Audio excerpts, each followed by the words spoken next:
నమస్తే. శ్రీ పరంజ్యోతి భగవతి భగవాన్ గారి అద్భుతాన్ని చూద్దాం.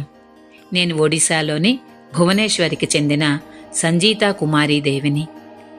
అచంచలమైన విశ్వాసము ఇంకా భక్తితో నిర్వహించిన పవిత్ర వరదీక్షమాల పూజను పూర్తి చేసిన తరువాత జరిగిన ఒక దివ్యమైన అద్భుతాన్ని వినమ్రతతో పంచుకోవడానికి నేను ఎంతగానో ఆశీర్వదించబడ్డాను.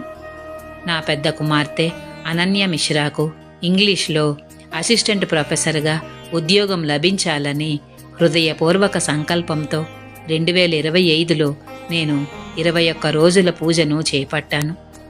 ఆమె అనేక ఇంటర్వ్యూలలో పాల్గొన్నప్పటికీ కొన్ని అవకాశాలు వేతనము లేదా ప్రదేశం పరంగా సరిపోలేదు.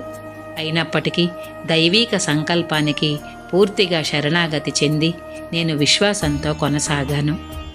శ్రీ పరంజ్యోతి భగవతి భగవాన్ అపారమైన అనుగ్రహంతో 2025 డిసెంబర్ 5వ తేదీన నా కుమార్తె భువనేశ్వర్లోని ఏఎస్బిఎం విశ్వవిద్యాలయంలో ఇంగ్లీషు అసిస్టెంట్ ప్రొఫెసర్గా ఎంపికయింది. ఆమె 2025 డిసెంబర్ 13వ తేదీన ఆనందంగా ఆ ఉద్యోగంలో చేరింది. నా ప్రియమైన శ్రీ పరంజ్యోతి అమ్మా భగవాన్ పట్ల నా హృదయం కృతజ్ఞతతో నిండిపోయింది. నా ప్రార్థనను కరుణతో విని నా కుటుంబంపై అపారమైన అనుగ్రహాన్ని కురిపించిన వారి దివ్య పాద పద్మాలకు కోటి కోటి ప్రణామాలు అర్పిస్తున్నాను. శ్రీ పరంజ్యోతి అమ్మా భగవానుకు కోటి కోటి ప్రణామాలు.